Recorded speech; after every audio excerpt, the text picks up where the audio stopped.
What's up, everybody? Last of Us is here. I have a lot to say about this episode, and quite possibly it's going to be the longest review I've given of any of the TV reviews that I've done on my channel to date. This is hands down, I think I can definitively say that this is the best opening episode of a series I have ever seen, and I think it's in my top three best television episodes of all time. This is next level stuff. Like, honestly, it's beyond, like, this is not a video game adaptation. This is prestige television at the highest level. And I also have to say, because I'm feeling it this morning, it is my birthday as well, so I'm 43 years old today. What a way to start off my birthday by watching this episode at like 4:30 in the morning. Um, really cool stuff. I just amazing. We're gonna be diving into the whole thing. This will again, it's not just a review, it's also a discussion about all the different things, reaction, thoughts, and etc. If you've never watched one of my videos before, I don't do spoiler free, so this is going to be full of spoilers. So if you haven't watched the episode yet, go away and then come back, and then you can sit down, we can partake of the gloriousness that is episode 1 of The Last of Us on HBO Max. Um, because we're diving in. Before we get going, though, of course, as always, if you like what you see here today, don't forget to like, subscribe, hit that bell icon, support with a membership down below or a super thanks. More at the end on other ways, but in the meantime, I'm going to pull up my show notes here and get into this because, whew, wow. Um, so the show kicks off in 1968, and we're setting the stage here at this point. We got a couple of scientists on stage whose faces you may recognize from other productions, and these scientists are debating with the television host, like, what is the most deadly type of virus, right? Like, what is something that could really affect humanity? And we have the one scientist describing bacteria, and all the typical things that we would come to associate with viruses. And then we get the other scientists who's talking about fungi. What would happen if a fungi takes over? Because this is what they do. This is how fungi um, exist and how deadly they are. And imagine if they had the right temperature. What if the world were to get warmer? They suggest. Well, then they would have the chance to evolve to take advantage of that primal reproductive environment. And if that happens, the scientist says, we lose. There's a fade to black here as we go into the credits, right? And we got a great song kicking things off. We're already setting the tone to be very Last of Us. Like, the credit song is very well done, and it's, I don't know if it's the same composer, but really good stuff here. So kudos to that because we're getting that feel right from the get-go. Then we're in 2003, and it looks to be a normal day. It's 7 o'clock in the morning. There's an alarm going off, and we see Joel with his daughter, and bam, we're taking us way back already to the game and Joel's background, and we're getting a sense of who he was so that we can understand who he is during the core of what is The Last of Us. Um, so, he's obviously works really hard, misses his alarm. Daughter's waking him up, caring for him. Breakfast. Uncle Tommy shows up. Turns out life's rough for these two guys. Construction workers. There's some great banter between the two brothers, and they're gonna work a double shift. It's Joel's birthday, but it doesn't matter. They got to make money and make ends meet, and it's. I've been there, by the way. I worked construction for way too many years. Third generation natural stone and ceramic tile contractor, and did not like any of it, but I did it for, I mean, it's family business. I did it for way too many years, like 20 years. I don't miss it at all. uh, um, we then see this scene as they go off to work. The daughter sneaking cash and a watch from Joel's dresser, and there's a scene where she pulls out a knife and like runs her finger along the blade. And I'm looking at that knife going, that the way that scene plays out, they're gonna bring that back at some point, whether Joel does it unconsciously or not. I bet sometime down in the episode, or Ellie with the knife, is gonna. I don't know. That's a prediction I'm making. Um, Meanwhile, we've got the daughter and the kid riffing on each other because neither one wants to visit the neighbors out front. And this scene is really important for later because we showcase that one of the neighbors is this crippled old lady who's in a wheelchair, and she's being cared for by her children, I guess, who are also elderly. Um, so September 26th is the date they show on screen, so remember that date. They start building, like, the intro is really calm and everything's cool and collected until we get to the classroom setting. And this is when God, I gotta say, like, the buildup of the tension in this episode is one of the reasons I think this is one of the best pieces of television I've ever seen. So we're starting off in the classroom, and she's bored and in class, and she's doing, exercises and stuff, and there's a flash that keeps hitting her face, and it's the sunlight reflecting off of this kid's watch or bracelet or something. But what's interesting is the kid's like sitting there, and his wrist is starting to twitch, right? And the music, just there's a slight little, you can hear it in the background, just a little bit of tension music, because they're trying to, they're just kind of easing you into it, like something could be wrong, and then it's back to sort of being normal, right? So then the kid's out of class, and she's going to the watch jewelry store. She wants to get her dad's watch fixed for his birthday. This kid is awesome, right? And then as she's talking to the watch guy, in the background of the street, you see a bunch of police cars go by with a fire truck, and the shop owner casually mentions, "It's been like that all day. It's crazy around here these days." And then all of a sudden, the guy's wife is bursting into the scene, shuts the door, puts the close sign up, and starts ranting at him in another language. We're closing now, and he's like, "Why?" And she's in a panic, shoves Ellie out on the street and said, "You should go home." And so now Ellie's starting to feel a little trepidatious, but, we're still not ramped up yet, because there is more ramping to do. So she goes home, and she stops at the neighbor's house to help cook, the cookies or whatever, bake for the old lady who's in the wheelchair. And I guess it's not the kids. I think it's the son and his wife who are caring for I may have said the children of the old lady, but I think that's quite right. I think it was the man and his mother, and then his wife. Um, so when she gets to the house, that other woman, not the one in the wheelchair, but I'm assuming it's the wife, is like, let's bake cookies. And Ellie's like, "Dude, you know what's going on out there?" And the old lady's like, "Oh, we don't go in for those." She gives this speech about how she's basically super religious, and they don't deal with television and the sinful world out there. Let's bake cookies. So Ellie has no clue what's going on, because she's not listening to the radio and she's not watching TV all day. And meanwhile, those of us who have played the game, we're sitting here going, "No," and even if you've not, like, the way they're building this up, it's obvious that something is going down here. As they're baking cookies, she goes to the living room, and she's like scanning the bookshelf for a book. And behind her, the way this scene is shot is a brilliant piece of cinematography, because the focus is on Ellie the whole time, so the camera's in front, so behind is the little old lady, and she's like in the corner, so you can see her like down here, right? Um, and so the camera's focused on Ellie's face as she goes through the bookshelf, and she's looking at books, or maybe they're DVDs, I don't know, but she's looking at these. And behind, in an unfocused shot, because we're on Ellie, you see the old lady just start to twitch in her chair, and then she goes back and does that like thing like this. And the kid sees none of it, and the whole time the music is like building and building and building, and you're just like, "Oh my god, um, I'm feeling it." And so as she's wrapping up in the house and she's on her way out, we get another scene where the wheelchair's in the foreground and the family dog's in the background, but we're focused on the dog. Again, we're not focused on the chair. And the dog is like staring dead at the old lady in the wheelchair, and it's just like, so that something's up. And even Ellie's like, "That's what's going on here," but she brushes it off and she's out the door.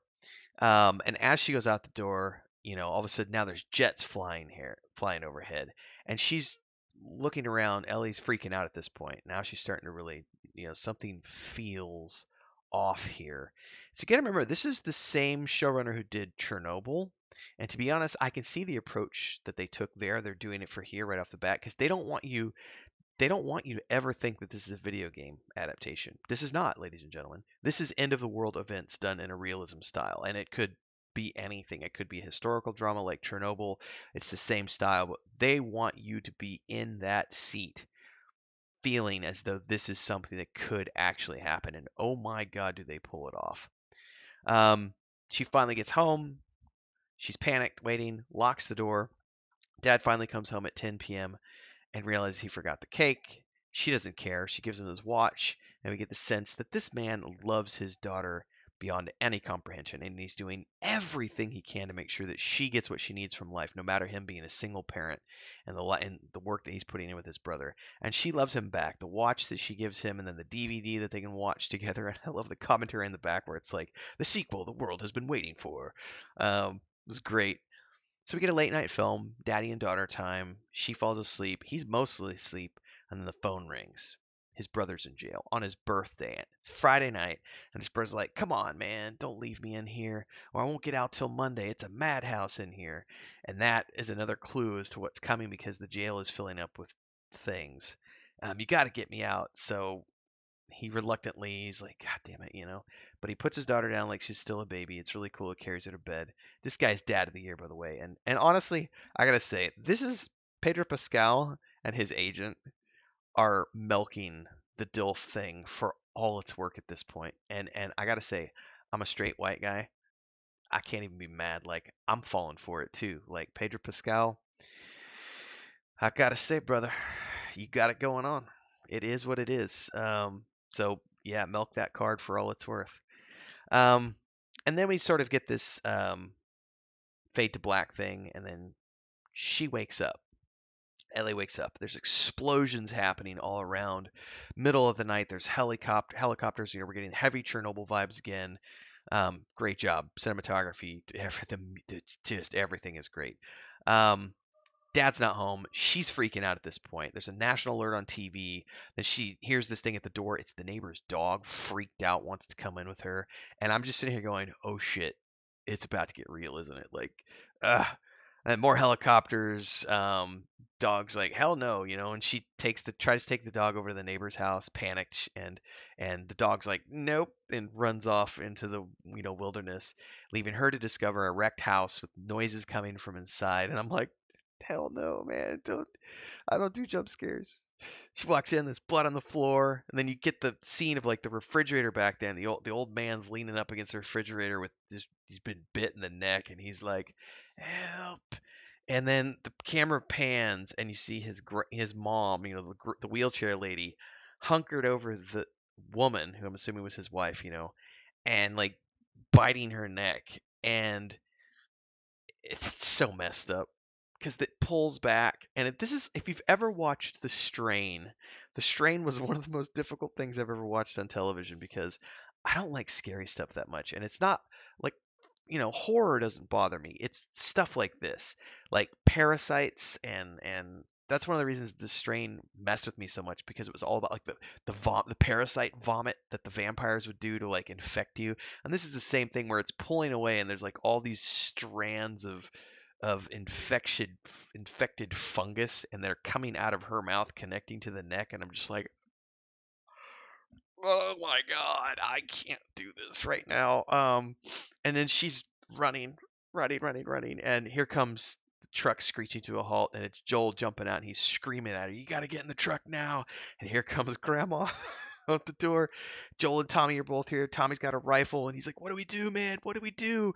And Joel's like, he doesn't want to do it, but as this thing comes at them, he just whacks her in the face with a crescent wrench and takes her out.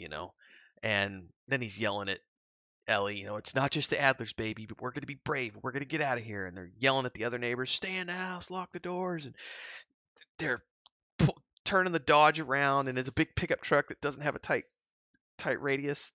So the scene of them inside the cab, this is where it starts, and it's such a the way they filmed all this next sequence. But they go around and it's like they're running over people that are running in the streets, and people are, God damn it, Joel, But at this point it's survive or die, and you know no one's safe. There's cop cars going. They're on the 71 on the highway. They've got a plan. They're going to go to the 71 and get out.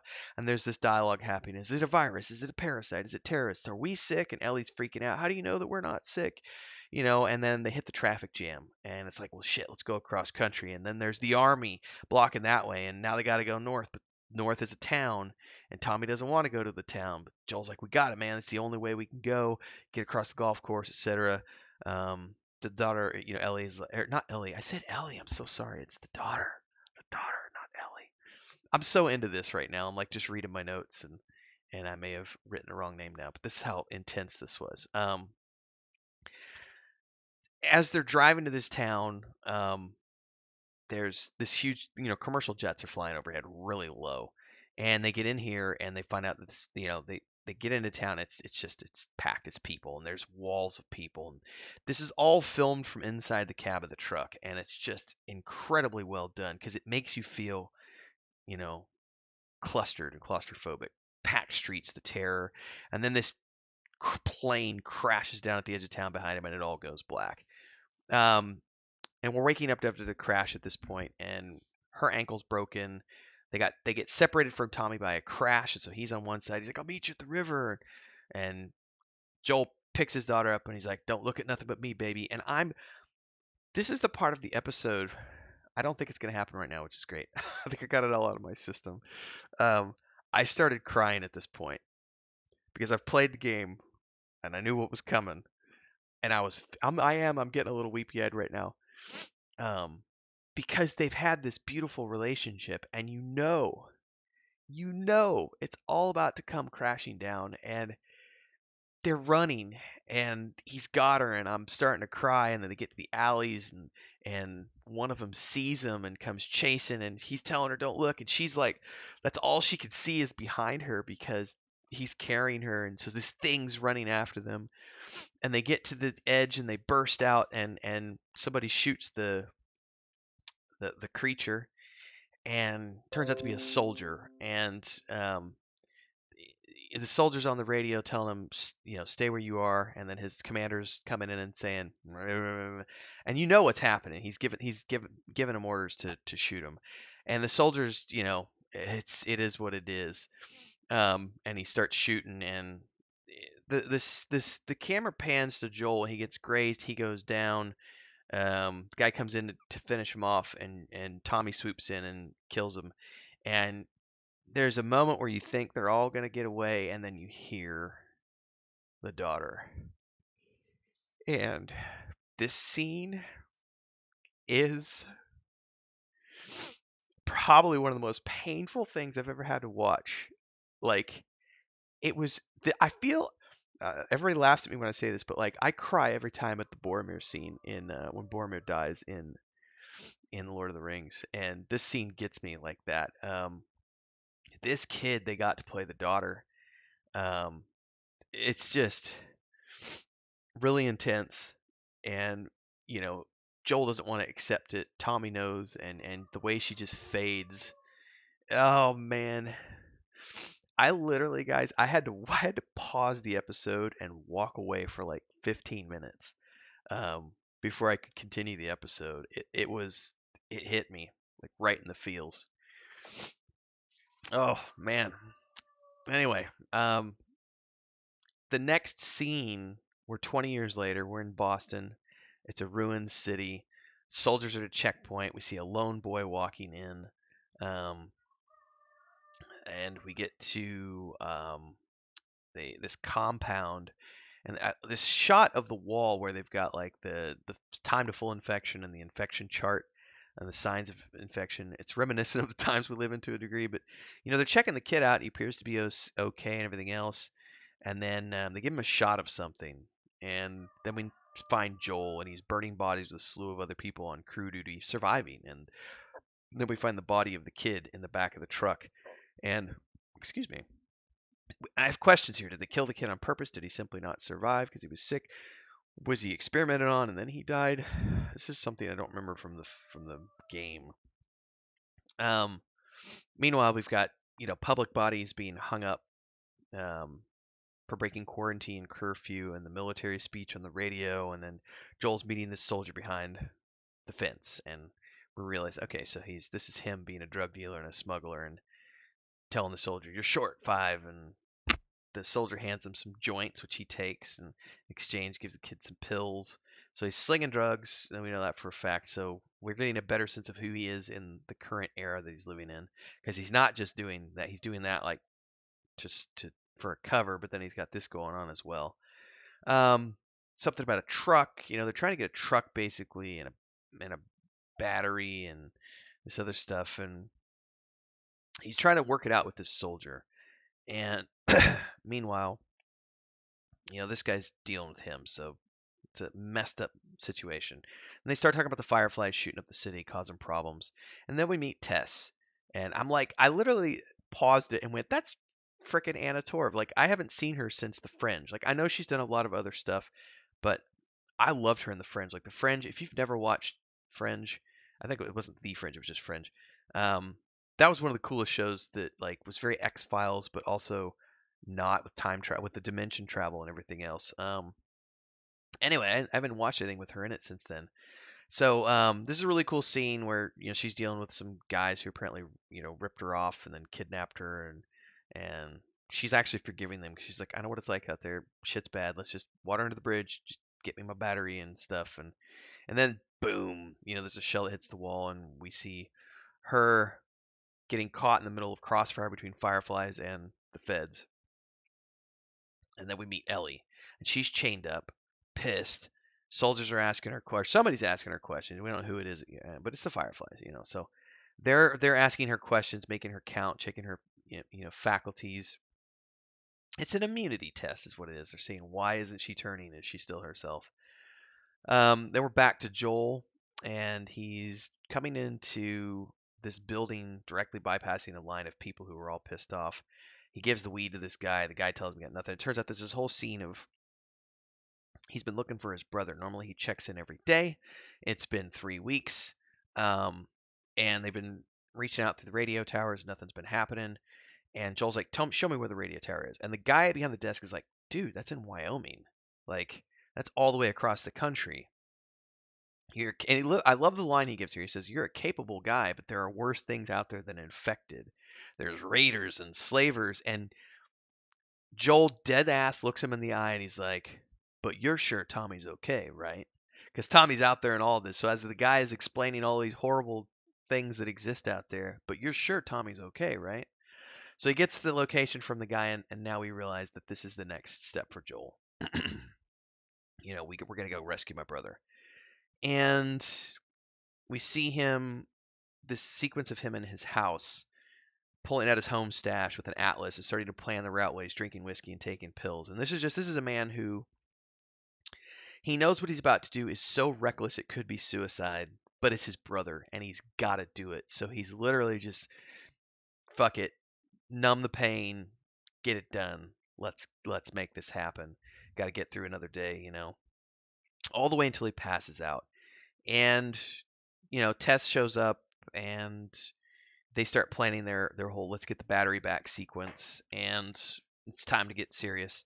But then we have this sequence with the Firefly boss, and the officers questioning why they're keeping this kid and why are they blowing all these things up and everything else. And over the course of this, it's the it's the strategy, excuse me, because the Firefly leader Marlene needs to get the kid out because she knows something, and all these little like guerrilla hits are distractions so that they can pull the forces away so that they can make their escape. And she goes and has a chat with Ellie, unlocks her chains, gives her her backpack and her knife back, and tells her, "Look, you're immune. Um, it is what it is." Um, and it's interesting because if you've never seen the show before, it's a mystery box because they still haven't said anything yet. But if you've played the game, you know what the mystery box is like.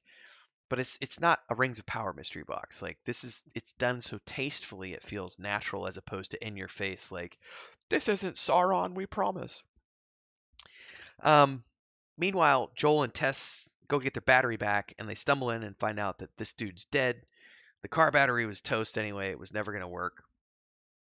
And we turn and find Marlene and Ellie and one of Marlene's soldiers, the officer who was questioning her earlier, and she's been shot. Marlene's been shot, and she sees Joel and Tess, and obviously they have a relationship here. There's this standoff in the hallway, um, and obviously Joel and her have a history. He's a little pissed at her because she turned his brother against him, and in this desperate act, Marlene's like, "I'm wounded. I can't get this kid out," but she understands how important this kid is. "But you can do it, Joel and Tess. Get her out." And they're like, "What? No."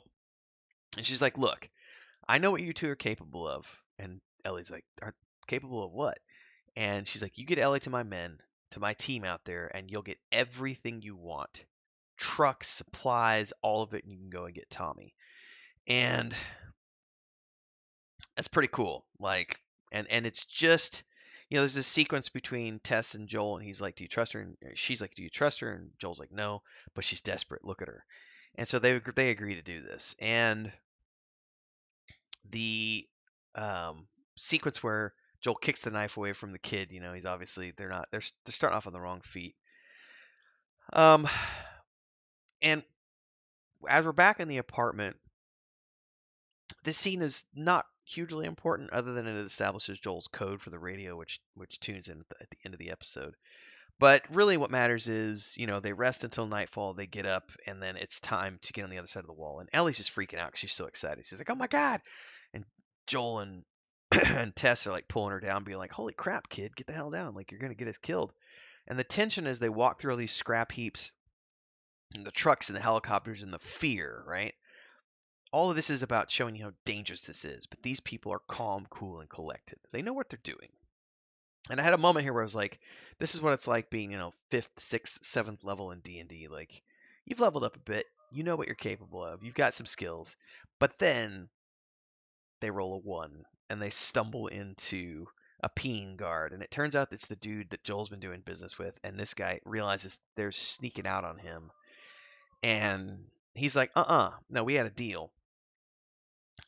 And you're not going alone, and I'm taking you in, and they're desperate now because he's like, you're gonna get hanged for this, and so they're last ditch trying to negotiate with this guy, and the guy's like, I want free pills for life and all this other stuff, blah blah blah, and Ellie just like she realizes that things are going south, and she pulls her knife out and stabs the guy, and now shit has really hit the fan, and the guy's got his rifle on him, and he's like, yelling, and Joel's like, we can fix this, and the soldier's just yelling, and he flashes back to his daughter in his arms and the other soldier, and they're in the same situation, and he just snaps, beats the dude to death while Ellie watches on, and now she knows what Joel is capable of. Tess sees the reader. It's red. They know the girl's infected. There's this panic moment, and the girl's like, "No, no, no! Look at my scars! Look at my scars! Look at my scars!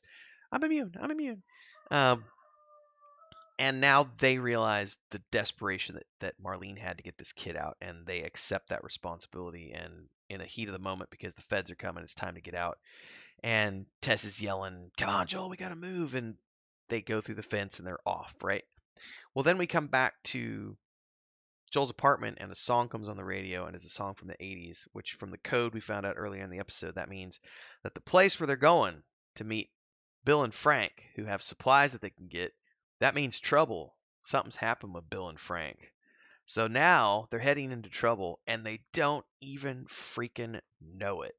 So just again, I gotta. I've never done a 30-minute review. My reviews are usually like 15 minutes, maybe 20. I think it might be the longest I've done. It's like 18, 20 minutes. I'm 30 minutes in almost. This was an amazing, amazing episode. And if this is what we can come to expect from the rest of the show, I've heard nothing but great reviews over like the last 2, 3 weeks since the embargo went down. And I've been avoiding spoilers and waiting until I watched it for myself. And it's just like, oh my God, it is literally everything the critics were saying it was. I've never seen anything this good, um, in terms of a pilot episode. Like this is amazing, and just video game. This is gonna give people faith in video game adaptations. Like this right here. If all video game adaptations could be done like this, wow. Anyway, I can't even. It's not even 10 out of 10. It's off the charts for me. So amazing. Loved it. Love to hear your thoughts and comments. Drop them down below. Like, subscribe, hit the bell icon. Please support. You could do super chats on premieres and live streams, super thanks on uploads like this.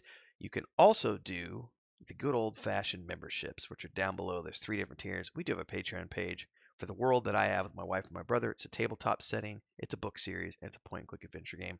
Find a way to support. Thank you for doing so. I'll see everybody in the next episode. This is going to be an amazing show. We got 9 episodes of total, so 8 more weeks of Last of Us. Can't wait. See you next time.